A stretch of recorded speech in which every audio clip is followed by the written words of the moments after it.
Tantor Audio presents Meet Me in Malmö, the first Inspector Anita Sundstrom mystery, by Torquil MacLeod, narrated by Marguerite Gavin. Prologue. It was the sound of the sickening thud that he would never be able to erase from his memory, and Alison vomiting straight afterwards. The evening had started out so well. John Wilson had thought that this was his lucky night. Ever since Freshers' Week, he had been trying to get close to the gorgeous Alison French, and then, quite by chance, he had run into her at a crowded end-of-term party in the Bailey. The willowy blonde with the easy laugh had, at long last, turned her winning smile on him. The fact that she had been full of the alcoholic spirit of pre-Christmas probably helped. But there had been no sign of the rugby-playing boyfriend, so the field was clear. He had been astonished to find himself standing with his arm round Alison's shoulder in front of the brooding expanse of Durham's medieval cathedral. In the darkness of the early December evening, the illuminated western towers and the even larger central one appeared to commune with the night sky. Alison had shivered, and John had clenched her closer. She had responded and raised her head to his.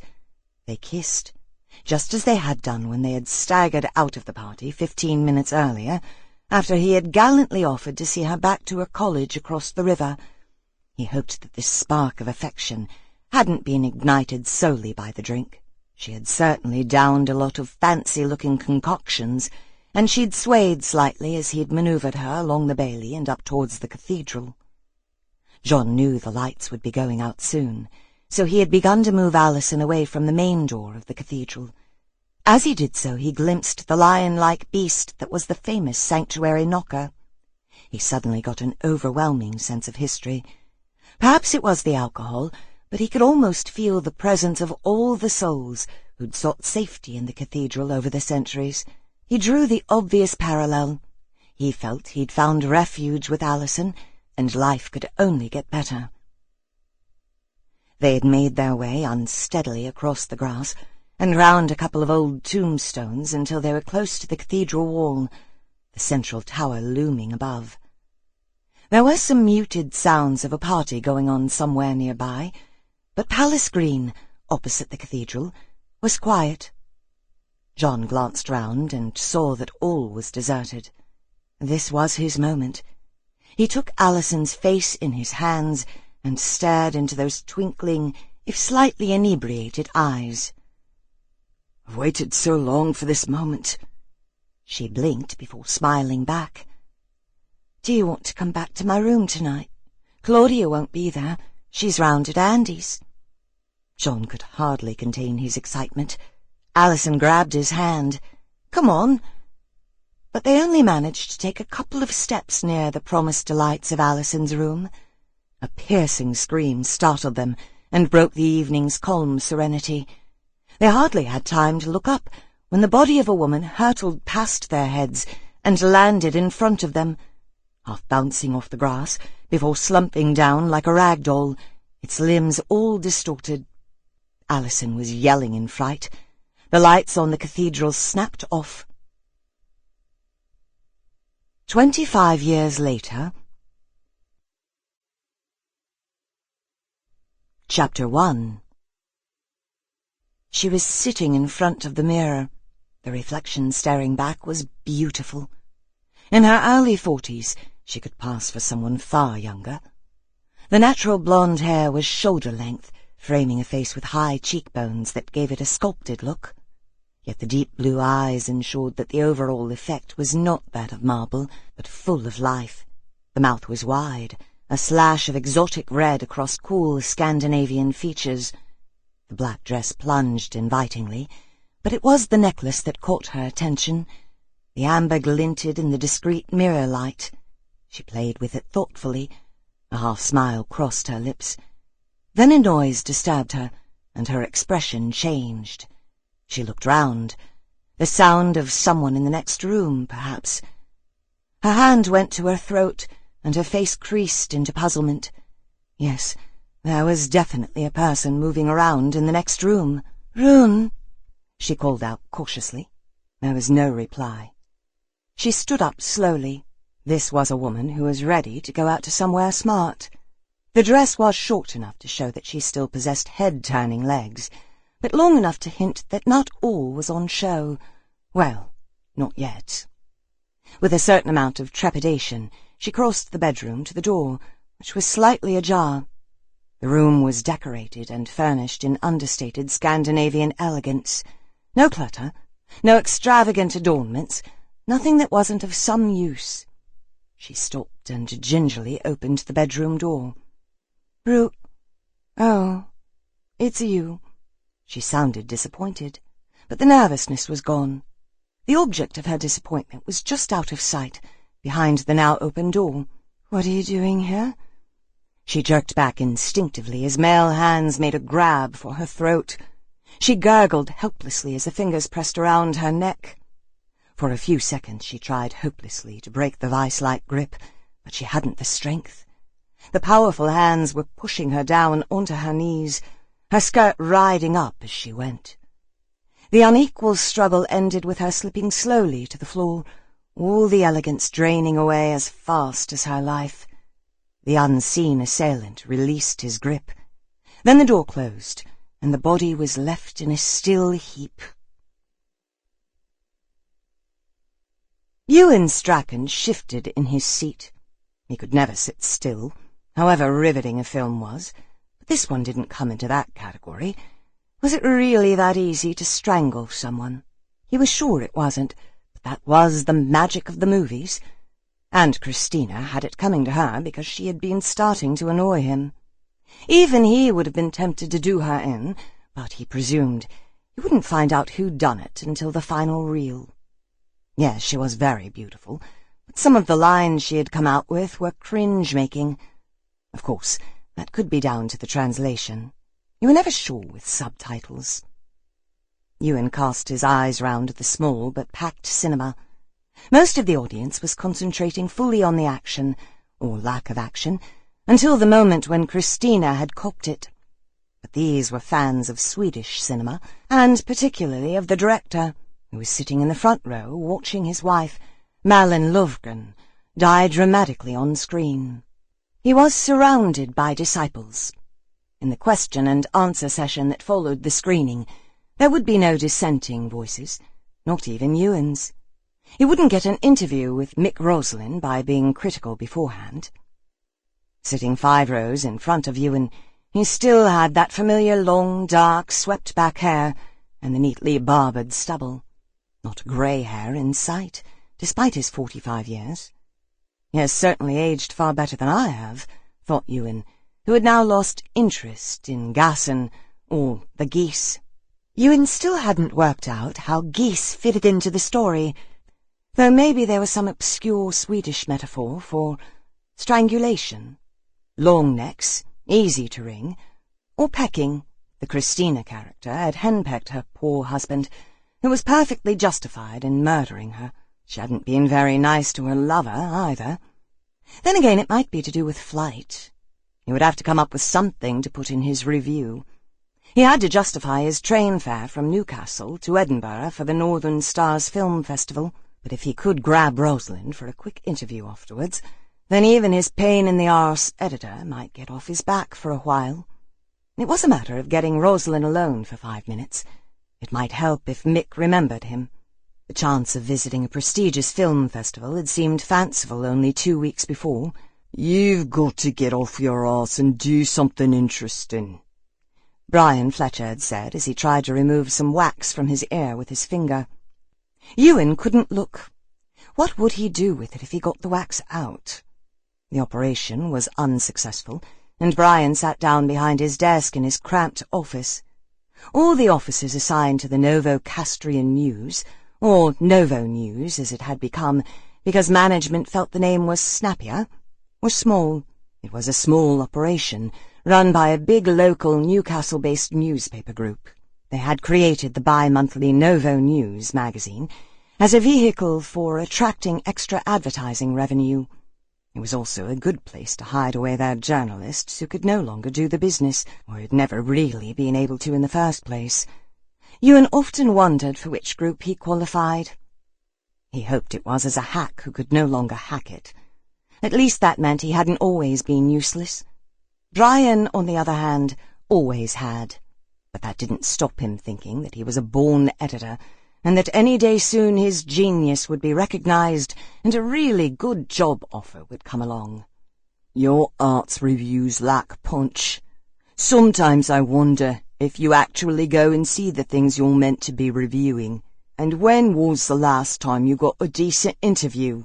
Ewan could have answered, if he had been asked, by pointing out that the group's morning and evening papers got first stabs on anybody in the arts world who was of the remotest interest: leading theatricals, controversial artists, top dancers, even the occasional film star.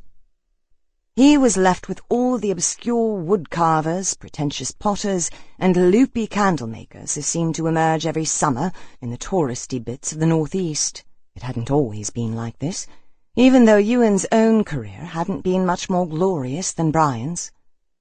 The boys upstairs have been moaning. They think Novo should be more dynamic, and arts and social is an important ingredient in our mix. Don't let me down again. Get something fascinating enough to fucking print, or I'll have to find someone else who can. After leaving Durham University with high hopes of a stunning journalistic career, Ewan hadn't returned to his native Edinburgh. To parochial, he had pronounced grandly. He did what he saw as his apprenticeship at a couple of very local newspapers, both of which turned into free sheets and were more interested in advertising revenue than news gathering. Yet when he did have the chance to move south, he opted for Newcastle. On the evening paper, he did general reporting, before a move to the more prestigious regional morning. He wanted to specialize in crime, nitty-gritty stories. There was certainly enough villainy around Tyneside and its environs to justify a crime correspondent. But the editor, under pressure from the managing director, vetoed the idea. It would send out the wrong signals about the region, so he was attached to the sports desk instead. Funnily enough, he quite enjoyed it for a while. As a huge proportion of the Geordie population was far more interested in sport than in anything else, it proved quite lively at first. But then he got bored, got sloppy, and got shoved onto Novo News. Now he rejoiced in the title of Arts and Social Correspondent. He found it difficult to muster the required enthusiasm, as he wasn't very interested in the arts and he wasn't very social. But it was a living, of sorts. I hear what you're saying, Brian. I'll dig up something that will please upstairs. Ewan stood up and put his hand on the door handle. And you? Had he managed to keep the sarcasm out of his voice? He wondered. Brian gave him a sceptical look before nodding. Yes, he had. Ewan went out into the main open-plan office. It was only open-plan, inasmuch as there were 5 desks squashed into the one room. He sat down at his computer and stared at it blankly. Opposite, Mary grinned at him. Her hair was a funny off-orange at the moment, and she never looked right without a cigarette hanging out of the side of her mouth. In this no-smoking building it meant frequent trips to the back door, where she and Ewan used to put the world to rights. Well, Novo News to rights. "Another bollocking?" she asked. Her lined face was creased up in amusement. Fortunately for her, retirement was only a year away. "Not dynamic enough, apparently." Then he burst out laughing. "Come on, time for a fag break." They made their way along a series of drab corridors. How have I ended up here? Ewan thought for the 1000th time. How come my great dreams have turned into a feckless career? Why have I never escaped the northeast of England? Many people had asked him that. He made various excuses, most of which weren't believed. Yet, if he was honest with himself, and that had rarely happened in his 45 years, he knew he could never give them the real answer. Ewan walked through the large wooden doors and up the wide stone steps of the Newcastle Literary and Philosophical Society. Ahead of him was a large white statue of James Losh, recorder and eminent businessman of Newcastle in the 1800s, Although he actually hailed from Cumberland, high on the imposing walls, classical grand relief figures showed that appropriate homage had been paid to the mathematical and philosophical influences that had been taken from ancient Greece. There were portraits, too. Robert Stevenson was there, as one of the many important scientific industrial figures who had been members.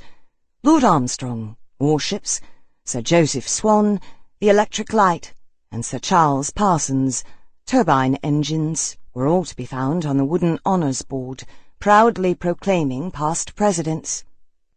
When he reached the first floor, swing doors opened into a huge L-shaped room. Tightly packed books rose up from the floor to a gallery with a brass handrail all the way round, then from the gallery floor almost to the ceiling of this huge space. Beyond the reception desk there were leather armchairs, a round table near the coffee hatch, and then, round the corner, long tables and assorted chairs, in between further stand-alone wooden bookcases. It was Dickensian. It was unhurried.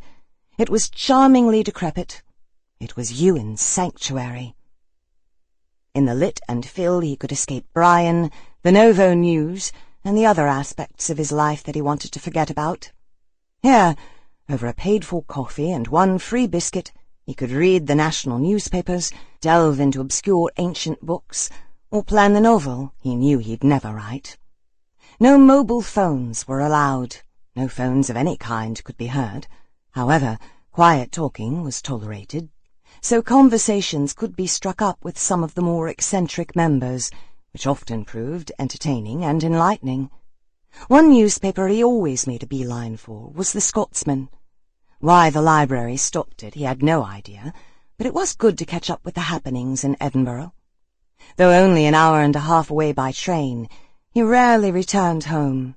Both his parents were now dead, and his brother, a successful lawyer, just annoyed him. Most of his old school friends had either moved on, or he had lost touch with them. However, the odd one cropped up in the pages of the Scotsman. Archie Dryman was the last. He had been arrested for downloading child porn. Ewan hadn't seen that one coming. When they had been in the rugby team together, Archie had always had a thing about other boys' mums. Shows you could never tell. With the Scotsman tucked under his arm, Ewan waited at the coffee hatch. On the other side was Frida, the coffee lady. Though Norwegian, she had lived in England long enough to intersperse her lilting accent with more guttural Geordie phrases. She enjoyed his self-deprecating humour, in which he managed to make every episode of his life sound like an amusing disaster. "Time for coffee?" Frida asked. "Yes, and I think I'll treat myself to a Bakewell tart, too." "Please." Frida eyed him closely. "That sounds like you've had a bad day." Ewan gave a grimace to confirm her observation. Frida continued to talk as she poured the coffee from the pot. "You need a break. Go away and forget about your magazine." "Still trying to get me to Norway." "Norway is good. The air is clean." She pushed the cup and saucer towards him. "The mountains are fantastic. Might even find a wife," she added with a mischievous smile. "But you had to come over here to find a husband." "My second one. My first was Norwegian." Ewan settled down to read The Scotsman at one of the long tables. As he munched his way through his cake, he caught up on the comings and goings of Hearts, his boyhood football team. By the time he had finished his coffee, he was on to the newspaper's arts section. Over the years it had proved useful for pinching ideas to use in his Novo News column. He had been known to use reviews from the Scotsman, virtually word for word, of films he didn't fancy, so he didn't have to see the movies himself. He was about to turn the page over when a small article hidden away at the bottom caught his eye. To be more precise, a name in the first paragraph. He stared at it long and hard. It couldn't be, yet it obviously was. He pushed away his cup and glanced up at the gallery above. A librarian was sorting some books. When Ewan looked back at the newspaper, the name was still there. It was another minute or so before he actually read the piece. The article was little more than a straightforward announcement of the events schedule for the Northern Stars Film Festival, which was starting in a week's time. Yet it unsettled him. Then it gave him an idea. The wind whipped up a discarded crisp packet and tossed it around under the flickering light from the lamps strung across the street. It was cold, and the flurry of snow could soon turn into something heavier. The winter hadn't been as bad as last year, but there was still plenty of time. The crisp packet landed briefly before corkscrewing away into the dark. The man turned his attention to the window on the 4th floor of the building on the other side of the street. He could see the light was still on, though the curtains were drawn, and he knew that she was behind those curtains. What would she be doing at this moment? Watching TV? Having a late meal? Maybe she was painting. He knew she did that. Quite good. He had seen some of her watercolours at that little arty-farty gallery off Lila Torg in the centre of town. He adjusted his baseball cap and pulled his coat collar up against the bitter winter chill. He stamped his feet, but it didn't seem to warm them up. He felt in his pocket for his pack of cigarettes. With gloved hands he found it difficult to extract one. He accomplished the manoeuvre, and even managed to light it after the second attempt. He took a puff and exhaled slowly, the smoke curling its way through the sodium light into the snow. Chapter 2. Brian Fletcher hadn't been enthusiastic when Ewan first mentioned his idea. He naturally assumed that Ewan wanted to skive off to Edinburgh for the day on company expenses. Didn't the Tyneside cinema show enough obscure foreign films without his having to swan off to Scotland? Look, Brian, this is different. After seeing the article in The Scotsman, Ewan had spent the next hour on the internet finding out as much as he could. And yes, it had been that Mick Roslin. And yes, he was what the article had claimed, the modern Bergman, even if he wasn't Swedish. Mick Roslin is huge in Sweden, like, and Ewan tried to think of a film director whom Brian might have heard of. Like a Spielberg. No, if he was a Hollywood director. Brian began as he half-suppressed a burp, confirmation that he had just had a very large pub lunch. No, the point is that it's a big local success story. Geordie made good in foreign land approach. Oh, you didn't say he was a Geordie. Brian's interest was now piqued. Ewan had already mentioned that Roslin was from the Heaton area of the city, but Brian hadn't been paying attention at that stage of the conversation. Yes, he's a Geordie who has conquered Swedish cinema, and he happens to be married to one of their top actresses, Malin Lovgren. Now Brian really started to look interested. Blonde, of course. And very attractive, too, judging by the photos he had managed to find on the web. Typical of Mick, thought Ewan. And you say this Roslin bloke is going to be at the Northern thingamajig? Yes, he's introducing his latest film, and there's a question-and-answer session with him afterwards. And will his wife be there? Brian was already imagining putting a glamorous photo of a sexy Swedish film star on the front page of his magazine. That would impress upstairs.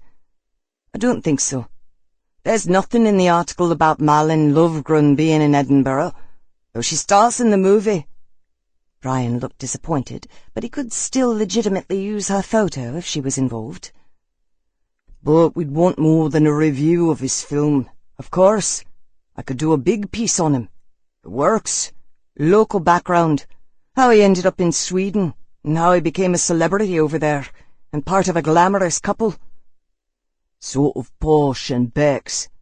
More Madonna and Guy Ritchie. Even Brian had heard of Madonna. His face lit up. He could see the possibilities, and he could scoop the editors of the group's two big local newspapers. He loathed them as much as they despised him.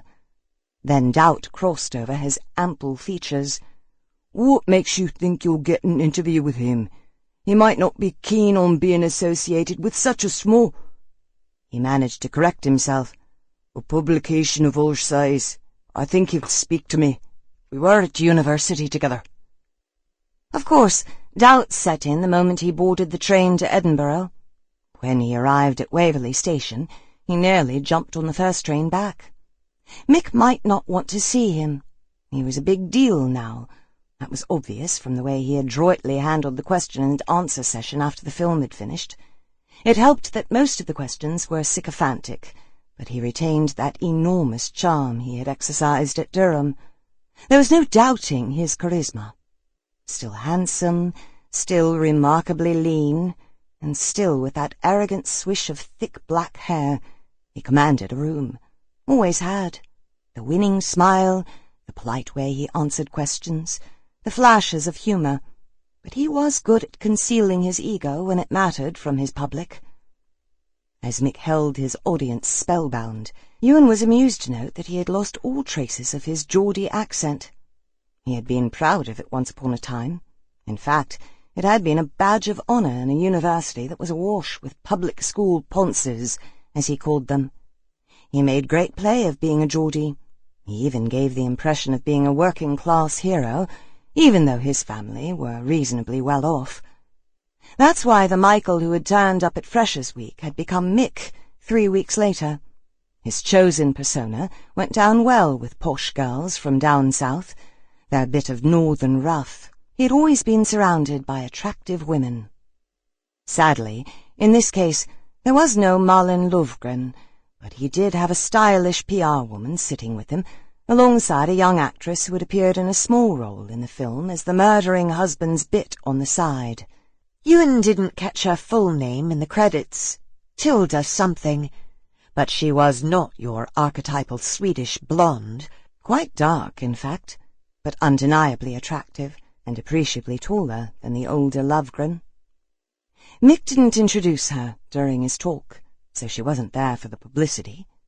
Maybe she was the producer's girlfriend, the producer being an earnest young man with very trendy red-rimmed spectacles, who had taken the stage with Mick but wasn't asked any questions, and whose only contribution to the discussion was to say that Mick Roslin was a brilliant visionary. It was an observation with which Mick seemed entirely in agreement. After a gushing thank you from the festival organizer, the audience started to filter out of the cinema. The organizer was ushering the VIP party out through a side door. The producer attached himself to the young actress. A gentle hand in the small of her back as he guided her out hinted that they were in a relationship. Ewan moved towards the retreating group. Mick was talking to the PR woman when Ewan tried to attract their attention. "Mick, can I have a word?" The PR woman turned and with an icy smile said, "Sorry, Mr. Roslin isn't doing any extra interviews at the moment." Ewan ignored her. "Mick, it's me." Mick Roslin turned round and looked at Ewan blankly. Ewan Strachan from uni. Durham." The PR woman tried to spirit Mick away, but Mick hesitated. He stared hard at the man in front of him. Slowly it began to dawn on him that he recognized the person who was shifting awkwardly from one foot to another. Though standing at 6 foot like himself, the Ewan Strachan he remembered was much thinner, had a lot more reddish hair, certainly not greying and fraying around the temples, and a boyish face. That was gone, though there was still the same twinkle in the deep blue eyes. "My God," Mick said slowly. "Ewan bloody Strachan. I don't believe it." "Sorry, Mr. Roslin, we must get on. The Scotsmen want their interview, and then we have to get you to the airport," said the PR woman insistently. Mick held up his hand. "Isabel, just give me a minute." His smile part-placated Isabel, who wasn't happy that her timetable was being disrupted, but she didn't want to upset her client. "Only a minute." Mick held out a hand for Ewan to shake. "What are you doing here?" "Trying to get an interview with the great Swedish-based film director." "Journalist?" His surprise was obvious. "Thought you'd end up as a teacher." "I wouldn't have known what to do with all the holidays." "So, what rag are you working for? A Scottish one, I presume?" "No, in Newcastle, actually." Mick gave him a quizzical look. "So you've never escaped. And your newspaper?" "Magazine. You wouldn't have heard of it. After your time." "Course I would. My folks still live there. Novo news? Sample complete. Ready to continue?